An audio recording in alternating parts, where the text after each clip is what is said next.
Hi, I'm Joe Heath. I'm Toni Heath. And this is Burn Notice Noticed, a podcast about Burn Noticed, which is a podcast about Burn Notice. It's not that difficult. Please keep up. Today, we're going to be talking about the penultimate episode 11? 11. Of Burn Notice. Burn Noticed. Noticed. Which is about, Burn, noticed. Which is about episode 11 of Burn Notice, which is called Dead Drop. Hey, Joe, it's not that difficult. Please keep up. Yeah, I know. Before we even start, I want to go ahead and tell you that I'm angry. Oh. Very upset. At? Chris Cherry. For? He moved from New York to L.A. Living the Hollywood dream. Sure. The Hollywood bread dream. The Hollywood bread dream. On his way across the country, he stopped off in Nashville, where I met up with him and the people he's moving in with. Hey, Andrew and Chris. They're not listening. A different Chris than Chris Cherry. They are listening. They might be listening. Who knows what they're up to? Anyway, while I was there, we were discussing Burn Noticed, and I asked how they were planning on doing the finale, which is a two-parter. Okay. And he said, I said, or they had already recorded it at that point, I believe. And I was like, oh, how did you do it? Did you do it as one episode or two episodes? And he said, why would they do it as one? Because it's a two-parter. And I asked this question, and he said, oh, we did it as one episode, which is a bald-faced lie. And now I have watched too much Burn Notice. You could have gone my route and watched none Burn Notice. Yeah, it doesn't affect you. It affects me. I was like, oh no, I gotta watch 2 episodes this week. And you know what? I didn't. But I did. And now I have foreknowledge. Now you know too much. I do. I know too much. And must be eliminated. See, and I feel like that's going to affect my ability to judge whether or not, like, I'm going to be like, wasn't that in the... No, wait, that was It doesn't matter because you haven't been great at it up until this point. I mean, okay. Anyway, I just wanted to get that out there. All right, you took like 20 minutes doing that. Chris Cherry is on Notice. God. He's on Burn Notice. He's on Burn, Noticed. Yes, the podcast. Would you like to hear? Not the musical. The plot. Oh, you guys should do a musical. Would you like to hear the plot? They keep asking for ideas of things to do between seasons. Musical. Yes, let's hear the plot. For fuck's sake. Of Drop Dead Fred. I've got one flippin' segment on this stupid... I'm sorry, Dead Drop Fred. Dead Drop. That's a joke. I don't know what you were doing before. Hit me. All right. With it. Sam and his chicken bucket have the case of the week. Because Mr. Burn Notice is busy. Okay, so Sam and Chicken Bucket have the cow. Have the cow. Okay. Because Mr. Burn Notice is busy having what I feel like is a very romantic greeting card based scavenger hunt with I don't remember his first name, Cowan, who is the guy who Philip, I don't remember. I don't know. All throughout the episode, Bri calls him what? Toby Ziegler. In my notes, I have him as Zimmerfield because I want people to remember that Dirk Gently was a show that existed. It was really good. I remember him, and he played Zimmerfield. I remember him as the guy that blew up at the beginning of Tank Girl. All right. Anyway, that's what Mr. Burn Notice is doing. So he's not involved with the cow at all. He's like, scavenger hunts are romantic, right? Sure. Or is that just like a specifically me and you based thing? I mean, they did it in Parks and Rec. They're fun. Yeah. And cute. And you can do like a scavenger hunt and you're like, yeah, this is like you leave a clue like the first place you ever had a date and then you leave a clue. That's so cute. Yeah. Scavenger hunts. They're great. Sure. Anyway, that's what's happening in the... It's like an escape the room, but larger. Yeah. You gotta solve little puzzles. I don't know. I've done scavenger hunts for you and you've done scavenger hunts for me. And I think they're very cute. Anyway, that's what's happening in the B plot. He's arranged this romantic scavenger hunt, Zimmerfield has, because he thinks Mr. Burn Notice is trying to kill him. I don't know why doing a scavenger hunt makes sense, but I guess it makes sense if you're a spy. He's observing and seeing what he does. For spy reasons. Yeah. So, in the case of the week, cowgirl Jillian signed her coworker Melissa's ex into some, high security company that they work for the ex did a bunch of illegal shit and implicated his girlfriend, Melissa, and Jillian, because it was her, like, card that they used. And he's using this to get them to smuggle drugs. They, like, go to a gay bar to find the ex-boyfriend's house there. Who is they? Sam and Fee, I think, because Mr. Burn Notice is busy. Correct. Sam and Fee are at the gay bar. They get the address of the ex-boyfriend. Once they get the address, they realize that Melissa and the ex are actually working together. He's not her ex at all. They're both working to smuggle these drugs and screw over Jillian, basically. If you're wondering why I'm dancing, I have Gay Bar stuck in my head now. Okay. It's a great song. Mr. Burn Notice pretends to be a crime man that seems to go nowhere and not to actually help at all. Mr. Burn Notice has to leave the romantic B-plot to go help with the case of the week, wherein he stops a car bomb from blowing up Jillian, but doesn't actually do anything else to stop the bad guys. All they're going to do to stop the bad guys is take pictures of them being bad guys, and then presumably turn those pictures into the police. But everything goes very bad. The bad guys get blown up, not by them, by some other people. Sam gets captured. Fee escapes, but only narrowly, by jumping off of a bridge into the river, which I imagine looked really cool and kind of hot. That's alright. Alright. Pretty good. And then the scavenger hunt finally ends with Burn Notice and Zimmerfield meeting on a roof. Zimmerfield's like, oh, lots of people fucked you over. And I'm gonna get shot now. And then he does. And he dies. And everything's very bad, because... That seems to happen to him a lot. Yeah. And everything's very bad. And then it's over. That's it. Everything's very bad. The episode is over. The case of the week turns out to be jack shit. Yeah. Really. I mean, I know who did it, and it's not that big of a spoiler. It's not important. It's the guy... I'm not gonna watch it. You're not gonna spoil me. The guy that, like, Bone Notice talks to, and he's, like, instantly, like, suspicious of him, and, like, it doesn't go well. Yeah. That's the guy that blew him up. Oh, okay. I mean, that makes sense. I do think that, like, having made, like, recounting the plot part of the podcast, and even they say in this episode, like, in what I have written down in my notes as BitGate. BitGate. In part of BitGate, one of Bri's arguments, BitGate was the argument of, like, we need to have more bits because the podcast needs to be funny, and we need to have less bits because the podcast needs to not be 2 hours long. And one of the arguments for that was, like, Toni needs to know what happens. Yeah, you get mentioned again. Where's my close-up? Bri and Chris. Do want to say that, like, what I have gathered from experiencing Burn Notice in this way is that, like, the plot of the episode is probably, like, the least engaging, like, part of the episode. Like, the plots of Burn Notice probably aren't why people super watch Burn Notice. So, like, even though, like, my ability to recount the plot is whatever, because a lot of the times I'm like, this is boring. Like, I don't super care about what's happening, but, like, then they'll be like, oh, well, there was this cute character moment. There was this moment where they were all eating yogurt, and I'm like, yes, tell me more. Right. I'm not going to write those down in the plot recaps, because they're not important to the plot. But I do think they are, like, fundamental to the, like, enjoyment of the show. Right. Like Bruce Campbell pretending to be, like, parking at a restaurant when it's clearly not a restaurant. Right, or just having a chicken bucket for, like, half of the episode. Which I do realize that part of what I'm saying is, like, watching a TV show by just having someone explain it to you, not the best way to watch a TV show. Yeah. You've watched almost a whole season of this show without watching without watching it. But also, like, I do think there's, like, this unnecessary emphasis in plot, because plot feels like the thing that happened in the episode, right? Right. But really, it's not. Like, I don't feel like it's actually as significant a part of stuff that happened in the episode as much as, like, other more sort of flim-flammy things, particularly when it comes to, like, what makes it good and what makes it cute. Mm-hmm. Like, it's more all those little moments that I'm going to completely, like, skip over. Like, I didn't need to talk about the chicken bucket when talking about the plot. It wasn't important, except that it seemed really funny. Right. Like, I couldn't... Like, you found the case of the week at the bottom of the bucket of chicken. Right.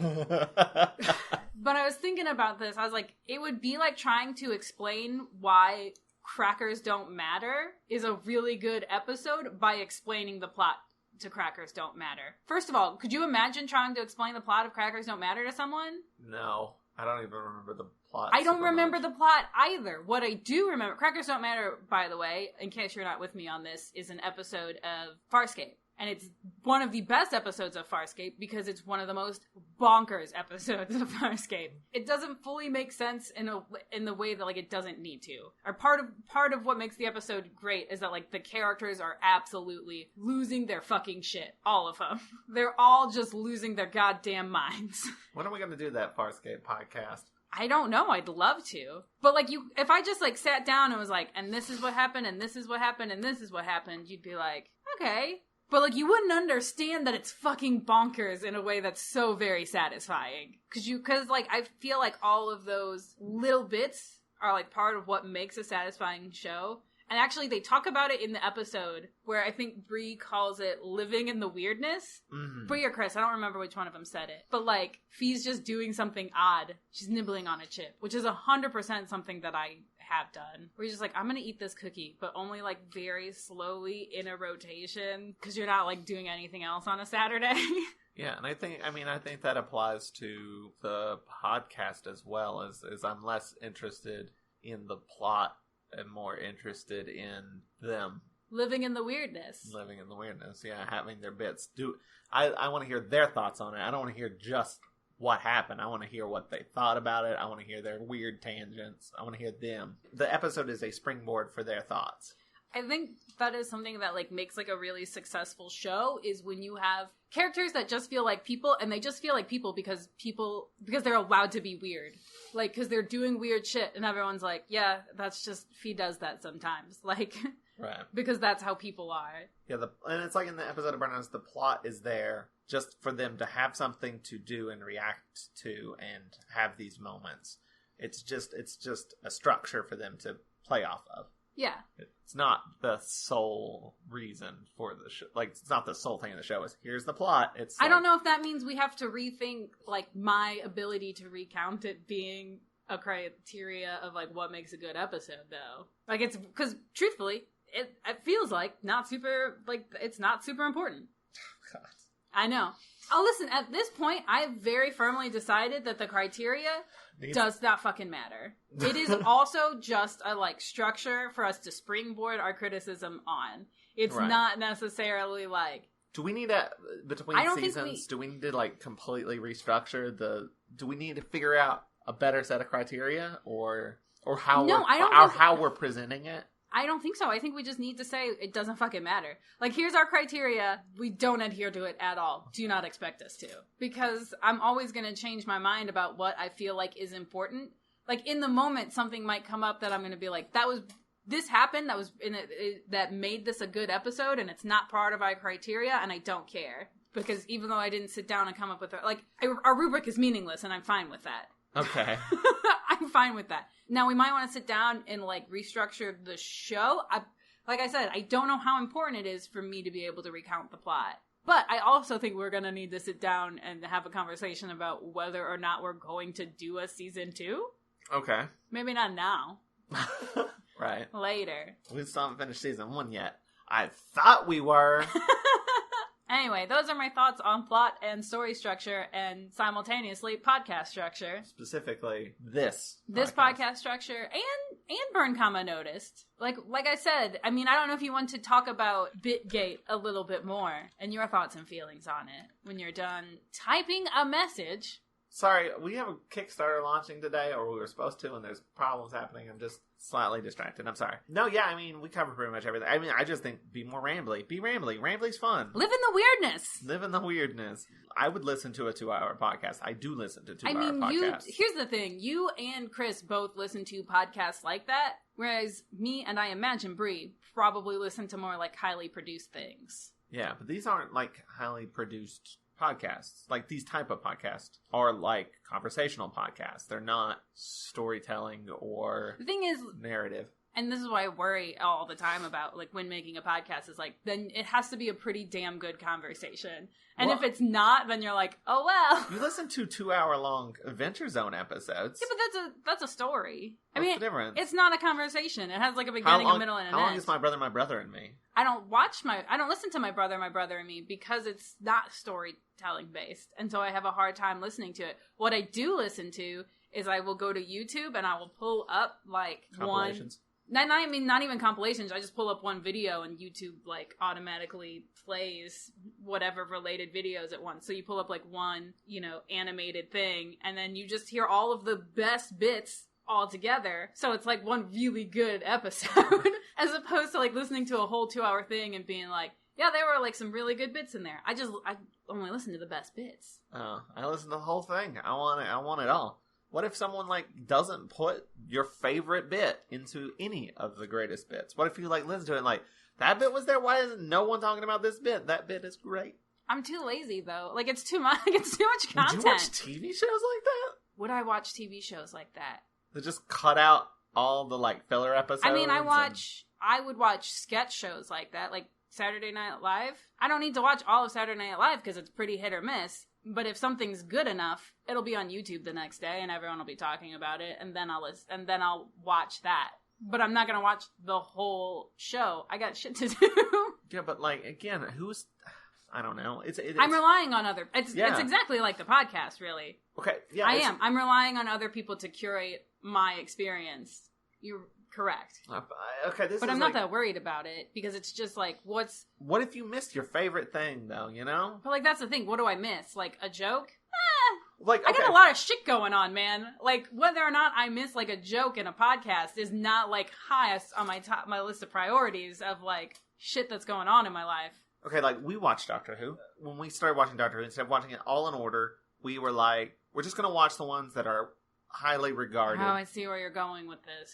We wouldn't have watched Mythmakers. We wouldn't have watched Mythmakers because it partially doesn't exist. We probably wouldn't have watched Edge of Destruction or Planet of Giants. Those are all 3 of my favorite episodes. All right, no, I see what you're saying. I see what you're saying. By the way, if you watch classic Doctor Who at all and you've done that, like you've only gone out and watched like the ones that have been recommended to you, like you don't watch reconstructions, please fucking watch Mythmakers. It's so good. It's so good. Or listen to it. You also, can't really watch it. Watch The Gunfighters, which gets a bad rep, but is actually good. Yeah. It's written by the same guy. That guy, everything he wrote was great. No, I see what you're saying now. Like, because we would have skipped Gunfighters, and Gunfighters is a good... It just has that terrible song. But, like I said, I'm just not that worried about it, is the thing.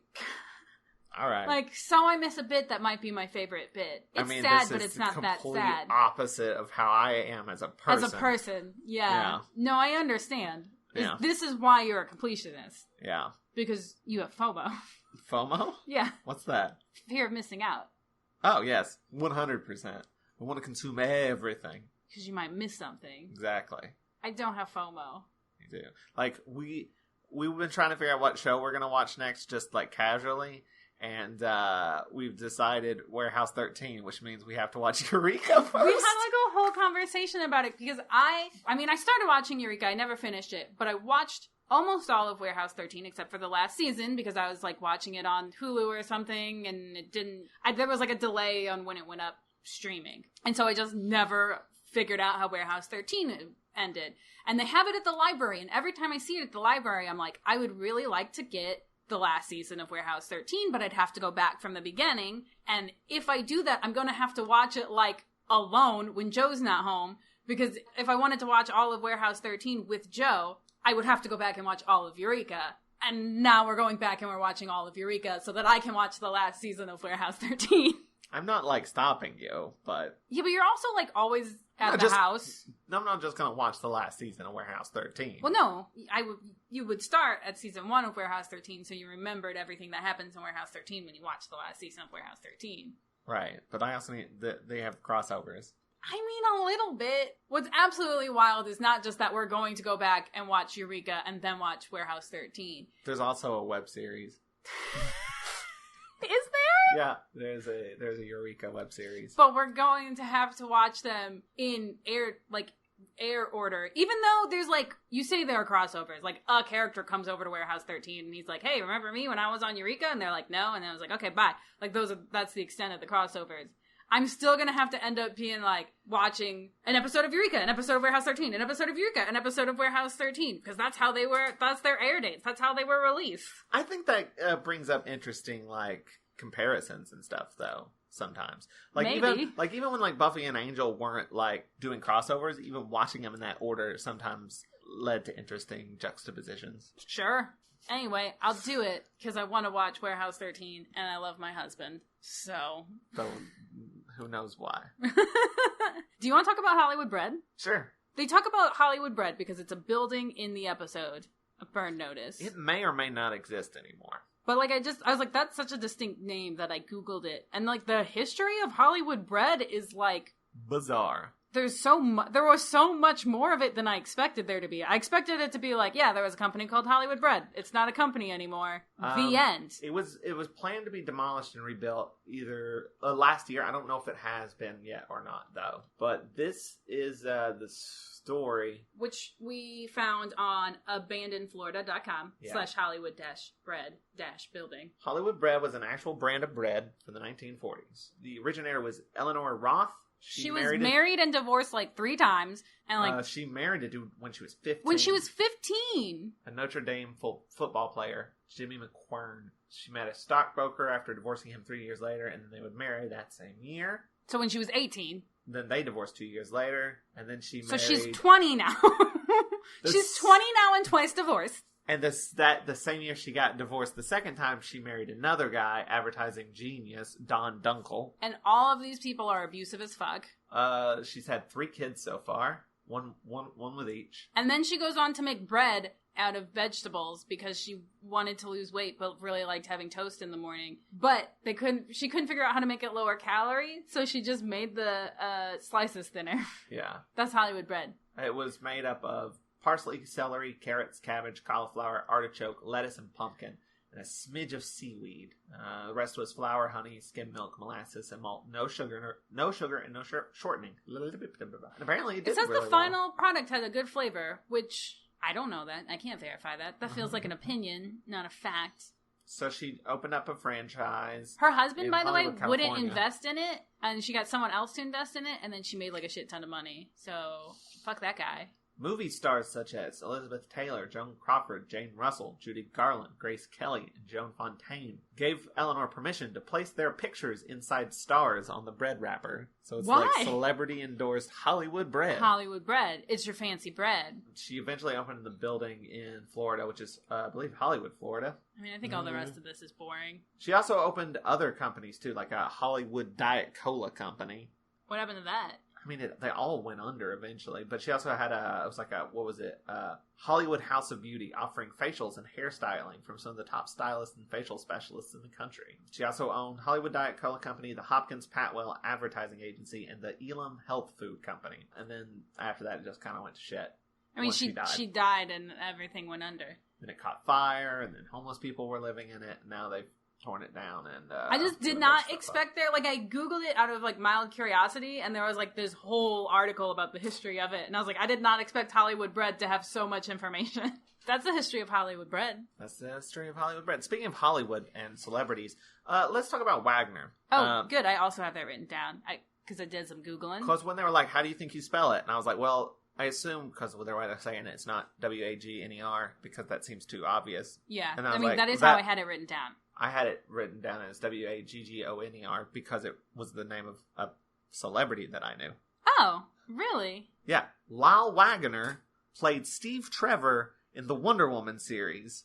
Okay. Lyle Waggoner was also on the Carol Burnett. That's a hell of a pull, man. How old are you? Listen, here's some more facts about Lyle Waggoner. Okay. Lyle Waggoner was also on the Carol Burnett show. How? Let me finish. He was almost fucking Batman. Yeah. There is a screen test of him as Batman. They went with Adam West because Adam West was sillier. Lyle Waggoner was almost Batman, and when they did the docudrama, The Misadventures of Bert and Ward, it was narrated by Lyle Waggoner.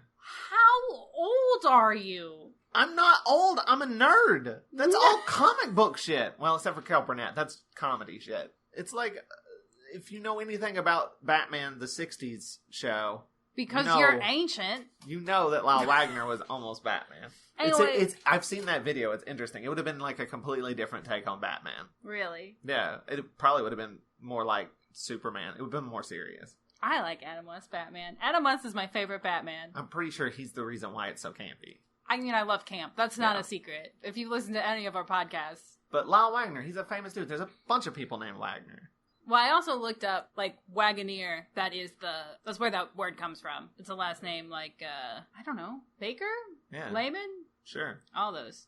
Fishman. I was literally like, Fisherman. The dude what drove the wagon. That makes sense. But yeah, I've heard the name Wagner before, and spelled that way. Because... Lyle Wagner. Because you're 100. Steve Trevor, played by Chris Pine recently. Wonder Woman's boyfriend. Yes. He played Wonder Woman's boyfriend. In the... People know the name of that guy. No one under 70. You don't know the name of anyone. I mean, I don't. You know Adam West? Yeah. You know Burt Ward? Who? He played Robin. Goddamn. Cesar Romero. Eartha Kitt. Those are all the same era. Actually, later, because Wonder Woman was the 70s. You're old. Batman was the 60s. I know Adam West because Adam West is in, like... He's still in, like, pop culture... I mean, Lyle Wagner's probably still in pop culture. He guest stars in shit tons of things. I think he may be dead now. I'm not sure, to be honest. Oh, Lord. Yeah, is he dead? No, he's not He doesn't dead. have a death. You can't just say it someone's said dead. active. And I was like, did that mean he died? No, he's still going. No, he's just retired. Leave him alone. Yeah, there you go. That guy was almost Batman. All right. Anyway. Wonder Woman. Oh. Jesus. Okay. God, you're ancient. I'm not ancient. I just know who Lyle Wagner is. Do you want to talk about Fraser phones? No. I'm so tired of talking about phones, but go ahead. This is the phone podcast. I just love how, I mean, when you think about it, if you're watching a show that takes place in like 2007, 2008, like mobile technology is what's going to date it more than anything. So it makes sense that we've spent a lot of time talking about Razor phones. I just wanted to say that I got my very first cell phone when I was a freshman in high school, and it was a Nokia brick, and I love it, and I miss it every day. It had Snake, and that motherfucker would be charged for weeks at a time. And I know because I would lose it all the time. Because you're not, like, looking at the internet on it. Yeah, it wasn't also a computer. I know, I understand. I just miss it. But when I upgraded from that to, to the pink Razor that I had, it was the coolest fucking shit, and I was a pink Razor, and I put some, like, rhinestones on the back, which is like, who was that? Not you. It was high school me, though. Honestly, it was my mom. My mom had a pink Razor, and she bought the rhinestones, and I was like, I want stickers on my phone. You can still play Snake on it, too. I didn't have a Razor, so... You were never cool. No, I wasn't. Apparently I'm still not, because I know who Lyle Wagner is. Yes. What was your first phone? I don't remember. It was like a Nokia something. Brick, yeah. Played a lot of Snake. I did. My phone is still a Nokia. All right, so let's move off of the topic of phones, because I've got nothing more to say. Fair enough. Let's talk about cars. Oh, God. You're so angry. Let's talk about cars. And car expert Chris Cherry, this isn't how cars work. The thing isn't just that he was like, why is that there? I don't understand that. The thing is he very specifically was like, that is a weird thing that they started the scene with just because, apparently? Like, he seemed very certain that, like, it was the show that was in the wrong there. Yeah, it's you, Chris Cherry. Yeah, it's not the show. Leave Leave Burn Notice alone. In the previous episode, his car blew up, right? The Charger blew up. Sure. So he got it fixed. He had the windshield replaced. The tape is there to keep the windshield in place while the glue sets. Yes, it is in the middle of the window, but if you Google it, you can see that. They do that sometimes. It's like, sometimes they'll, like, trace it, but sometimes they'll just slap it right in the middle so that it's just, like, got the top and the bottom and the left and the right. So it being in the middle of the windshield is not a problem. It's just tape to keep it in place. Okay. So you're very mad. I find it so interesting that Chris, Mr. Where are you going to get two cars, thinks he knows anything about cars. All right. Is there anything else you want to just call Chris Cherry out on? You said this was going to be 2 episodes. You already did that one. Oh, I want to listen to Chris mansplain music. That's like 90% of my relationship with him. Yeah, I mean, I would listen to that podcast just so I could talk to my siblings who know more about music than me. I know plenty about music. I'm a music expert. You know as much about music as Chris Cherry knows about cars. That's fair. Ask me a music question. All right. Name a song that came out this year that's not by Billie Eilish. Fuck. Why did you put that qualifier on it? Because I know you like Bad Guy. Oh, what is it? Lil Nas X, that song. I mean, I'm not gonna give you Old Town Road. Old Town especially Road. when you couldn't even say, Old Town name Road. Old Town Road. Why not? You couldn't name it! Old Town Road. Okay, what are the lyrics to Old Town Road? Fuck. Horses in the back, right? That's not even a full Got line. horses in the back. And then? I hate the song. I don't know. Old Town Road. You got Old Town Road and horses in the back. Yeah. No, I'm sorry. Something about jeans, probably. That's not gonna do it. Spurs and hats. Spurs and hats. Other country ephemera. No, I'm not gonna give it to you.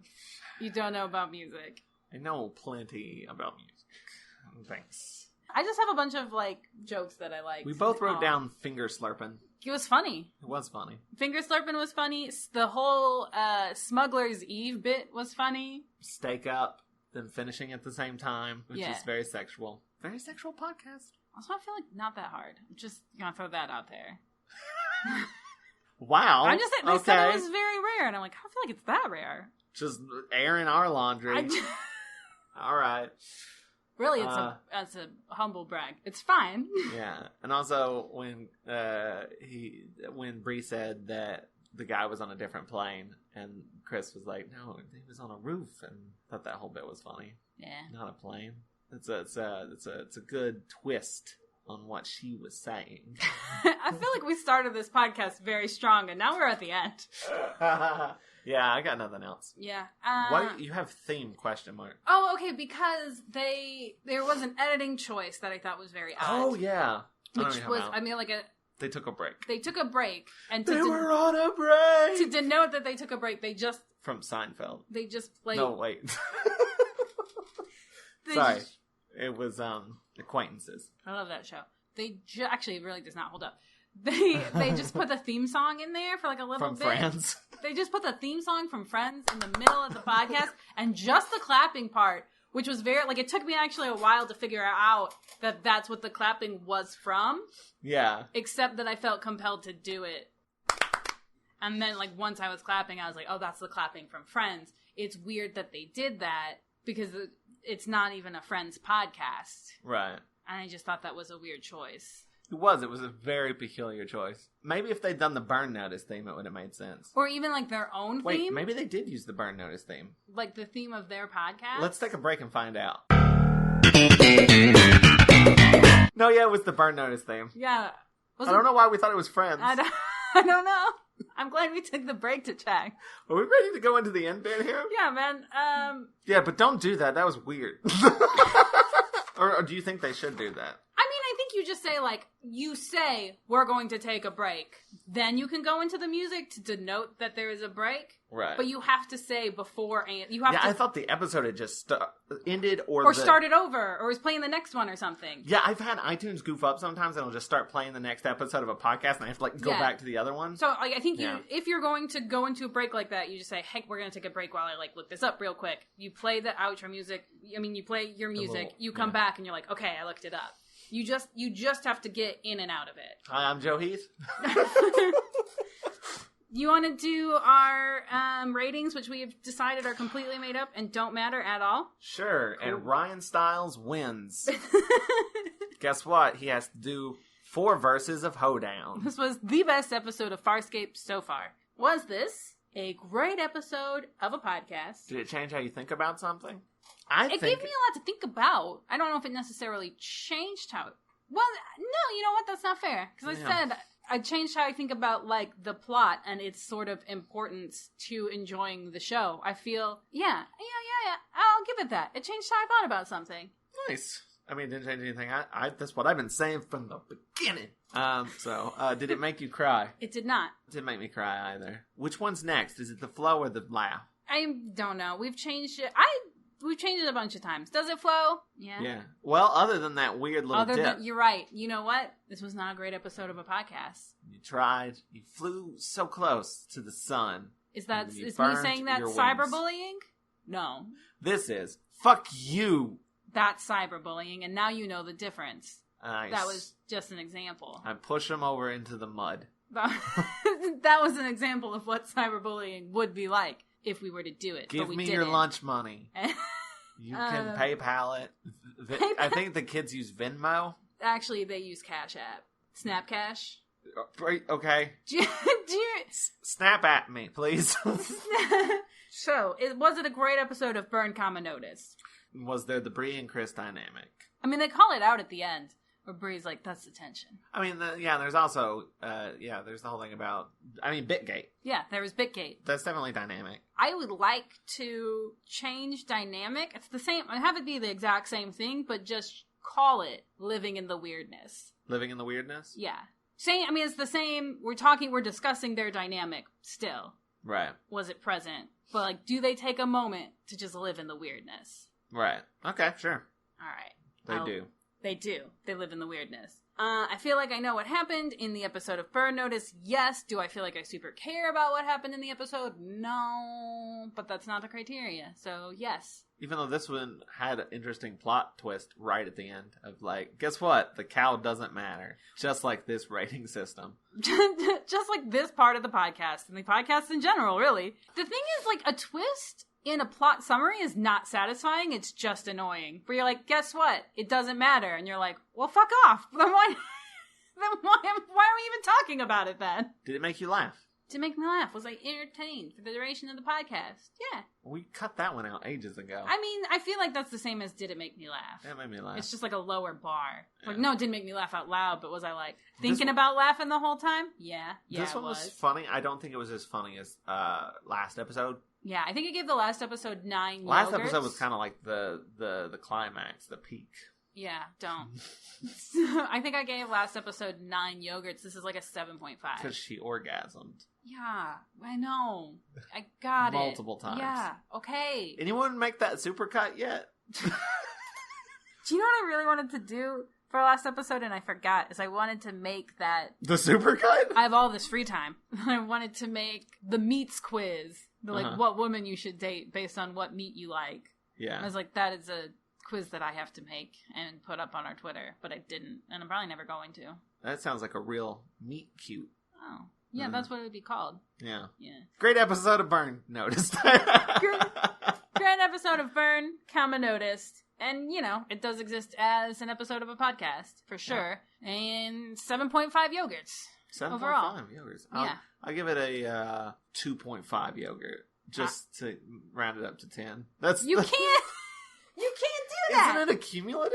No! I thought these you have to take the average. It's not accumulative, you've got to take the average. Well, then 7.5. Alright, I thought you would want to bring it up. I don't know how to do that. How do I math that out to where it's 10? Is it like 13 point... Is it like 14? 14 yogurts? I don't know how it works. I don't know how to do it backwards. I only know how to do it forwards. This math, it's not my strong suit. No. Also, I cannot emphasize enough that the rating scale is not out of 10. It's just however many yogurts I feel in my heart. It could go above 10. Right. I have yet to listen to an above 10 yogurt episode. 100 yogurts from me. 100 yogurts? 100 yogurts. What kind? Plain. 100. What? Okay. I bought, because when we were talking about yogurts and I wanted to eat more yogurt because we've been talking about it, I bought some, I was like, I don't want to buy anything with too much sugar in it. And so I bought some, plain Greek yogurt. And I was like, this is gross. There's a reason why we put sugar in things. So, 100 plain yogurts is, okay. No, it's not. It's still kind of gross. It's still kind of gross. 100 piles of shit. Still 100 piles of shit. I mean, it's still yogurt. It's still a tasty snack. Yeah. Is it? No. Not if it's sugar-free. I tried really hard to be I'm going to be healthy. And I was like, I'm going to buy one with strawberries in it next time. It needs something. You need a little something. You need a little weirdness. A little weirdness. A little Lyle Wagner. Until next time, this has been Burn Notice Noticed, your favorite podcast. About your other favorite podcast. And Burn Notice, you've been noticed. Burn! I've been forgetting to say that.